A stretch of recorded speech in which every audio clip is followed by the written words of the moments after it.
Hi everyone, আসসালামু আলাইকুম। আশা করছি আপনারা সবাই অনেক ভালো আছেন। আমরাও সবাই আলহামদুলিল্লাহ আল্লাহ তাআলার অশেষ রহমতে আপনাদের সবার দোয়াতে এখনও পর্যন্ত ভালো আছি। আমার আরও একটি নতুন ভিডিও দেখার জন্য আপনাদের সবাইকে ওয়েলকাম জানাচ্ছি। আমি ফারহানা কবির অরিন। আর আজকে আমি আপনাদের সাথে সারা দিনের একটা ভিডিও শেয়ার করছি। আশা করছি আমার আজকের এই ভিডিওটা আপনাদের কাছে ভালো লাগবে।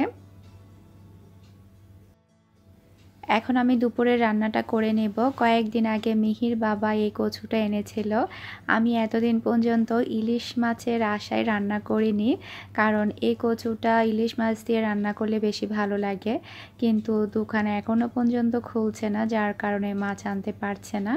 তাই আজকে আমি চিংড়ি মাছ দিয়ে এটা রান্না করে নেব। জানি না কেমন হবে, হয়তোবা ভালো হবে। আমি এর আগে অনেকবার এই কচুটা রান্না করেছিলাম, ইলিশ মাছ দিয়ে রান্না করেছিলাম। সবসময় আসলে এত বেশি ভালো হতো, সেজন্য আমি ইলিশ মাছ ছাড়া অন্য মাছ দিয়ে এই কচুটা রান্না করছিলাম না। প্রায় আরও এক সপ্তাহ আগে এনেছে, তো চিন্তা করছি আরও যদি রেখে দিই তখন দেখা যাবে নষ্ট হয়ে যাবে, আর দোকানও দেখা যাচ্ছে খুলছেই না। তাই আজকে আমি চিংড়ি মাছ দিয়ে রান্না করার সিদ্ধান্ত নিলাম।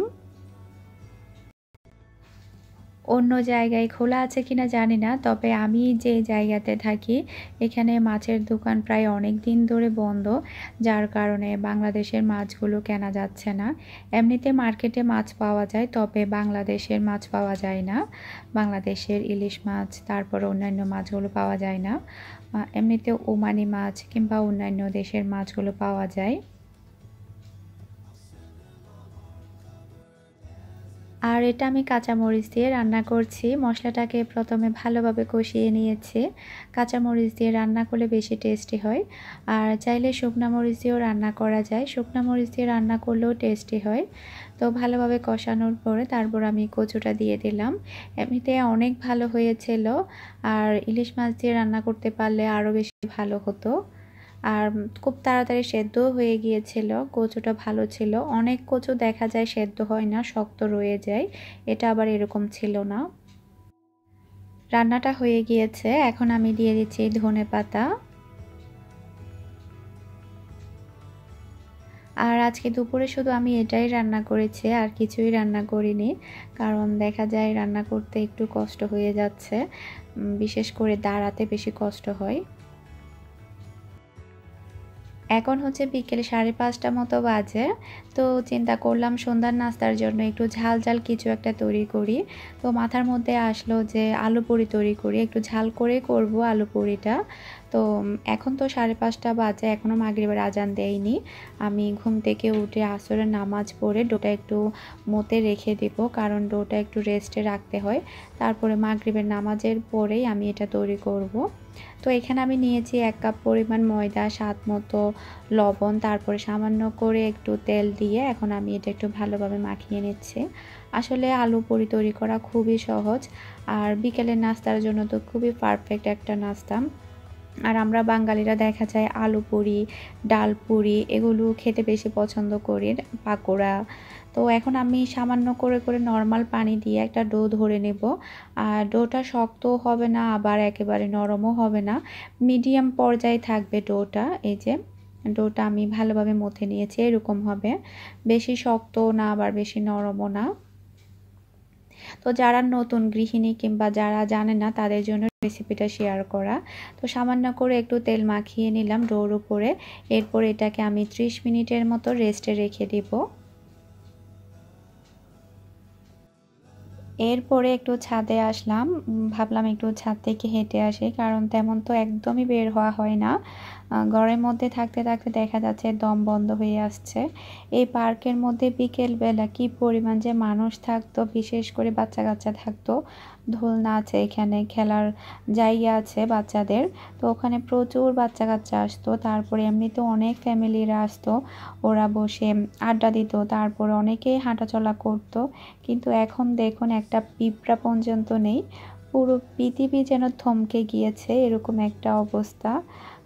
সবাই ঘরের মধ্যে, পুরো পৃথিবীর মানুষ এখন ঘরের মধ্যে। জানি না সামনে রোজা আসছে, সব কিছু ঠিক হবে কি না। আমার তো খুবই ভয় করছে, বিশেষ করে বাংলাদেশের জন্য।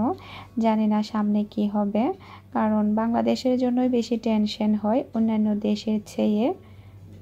আল্লাহ ভরসা, হয়তো বা ভালো হবে। ছাদ থেকে এসে আমি সাম্মাম কাটলাম, তো এটা রয়ে গিয়েছিল, যদি রেখে দিই দেখা যাবে নষ্ট হয়ে যাবে। কালকে অর্ধেক কেটেছিলাম, বাকি অর্ধেক এখন কাটলাম। আর আমার মেয়েটা একা একা বসে বসে খেলছে টয়েস নিয়ে। আসলে ওর মোটেও সময় কাটছে না। আসলে কি বলবো, সবারই একই অবস্থা, কেউ বের হতে পারছে না, কোথাও যেতে পারছে না, সবারই হয়তো বা দম বন্ধ হয়ে আসছে।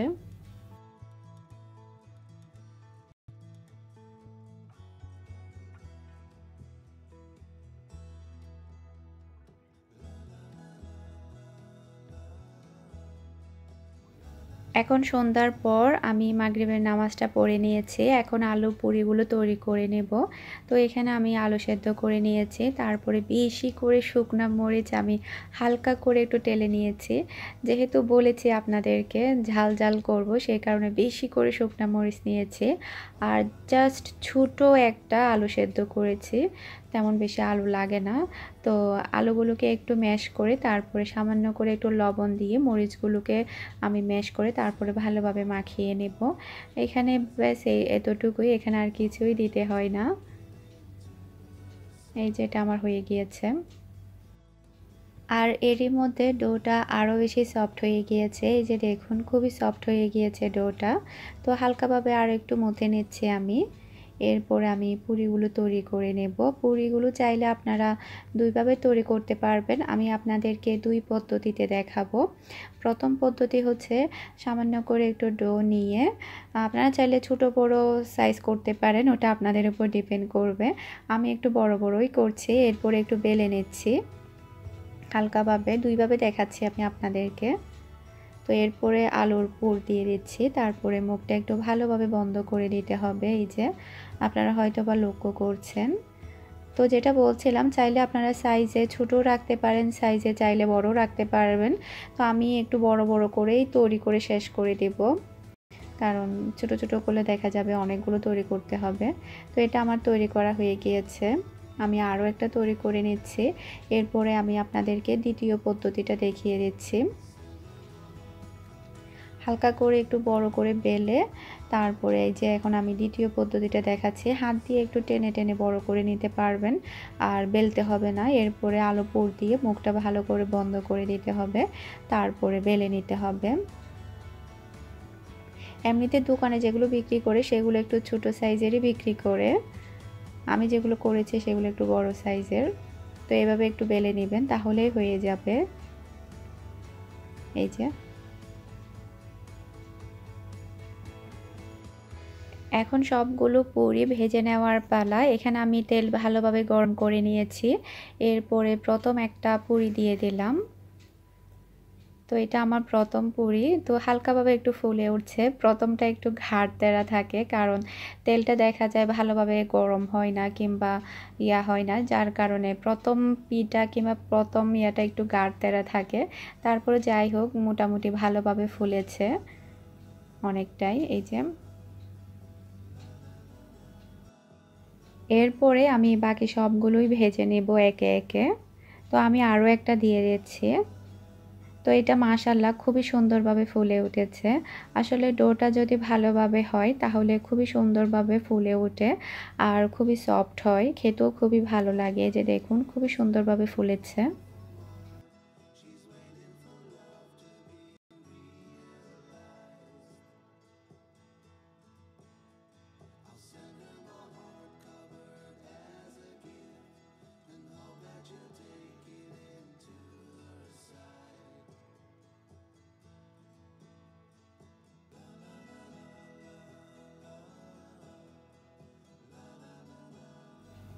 আমার সবগুলো পুরি ভাজা হয়ে গিয়েছে। এখন আমি বাটির মধ্যে সস নিয়ে নিচ্ছি।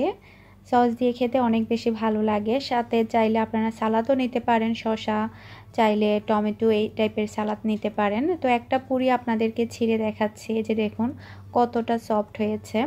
আর দেখুন ভিতরের অংশটা, যেহেতু ঝালের পরিমাণটা বেশি সেই কারণে খেতে খুবই ভালো লেগেছে আমার কাছে। এই যে দেখুন খুবই সুন্দরভাবে সবগুলো পুরি ফুলেছে মাশাআল্লাহ, আপনারা হয়তোবা দেখেই বুঝতে পারছেন। এই যে আপনাদের কাছে আজকের এই আলু পুরির রেসিপিটা কেমন লেগেছে সেটা আমাকে অবশ্যই কমেন্ট করে জানাবেন, আর বাসায় অবশ্যই ট্রাই করবেন। আর বিকেলবেলা সবসময় সিম্পল নাস্তাগুলোই বেশি ভালো লাগে, বাঙালিয়ানা নাস্তাগুলোই। নাস্তাটা করার পরে মিহিকে বলছিলাম চলো তোমাকে শাড়ি পরিয়ে দিই। মিহির প্রায় 3টা শাড়ি আছে কিন্তু একদমই পরা হয় না, তো ও একদম রাজি হয়ে গেল বলার সাথে সাথেই। তো মেয়েটাকে শাড়ি পরিয়ে দিলাম যেহেতু পহেলা বৈশাখ। আর ছোটো বাচ্চারা দেখা যায় শাড়ি পরলে এমনিতেও কিউট লাগে, সব সময় তো আর পরা হয় না, ভাবলাম এই উপলক্ষে হলো পরিয়ে দিই। তো শাড়িটা পরার পরে ওকে আমি লিপস্টিক দিতে চাচ্ছিলাম, ও দিতে চাচ্ছিল না, লজ্জা পাচ্ছিল। এমনিতে যখন মন চায় তখন নিজে নিজেই নিয়ে দিবে। আর একটা জিনিস কি, ছোট বাচ্চাদের লিপস্টিক দিতে গেলে অনেক বেশি কষ্ট হয়ে যায়, ওরা হাসাহাসি করে। তারপরে মিহি তো লিপস্টিক দেওয়ার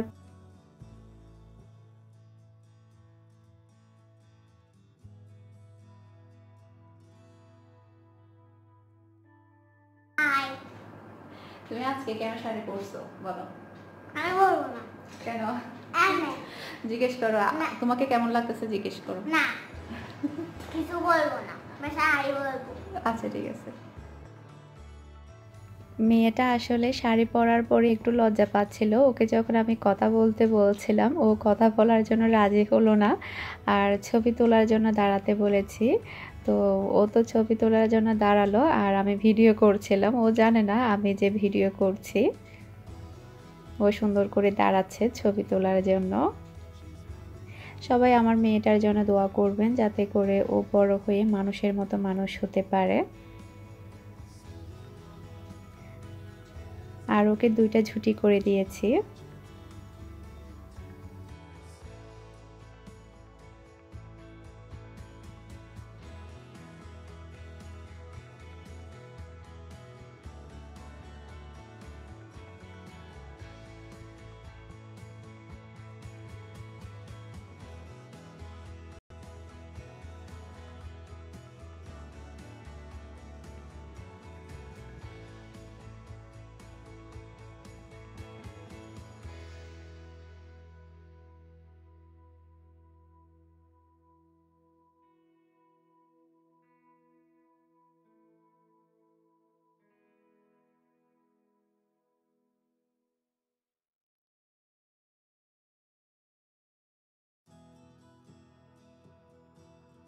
শাড়ি পরে দাঁড়িয়ে থাকতে থাকতে ছবি তুলতে তুলতে মিহির পায়ে ব্যথা করছে।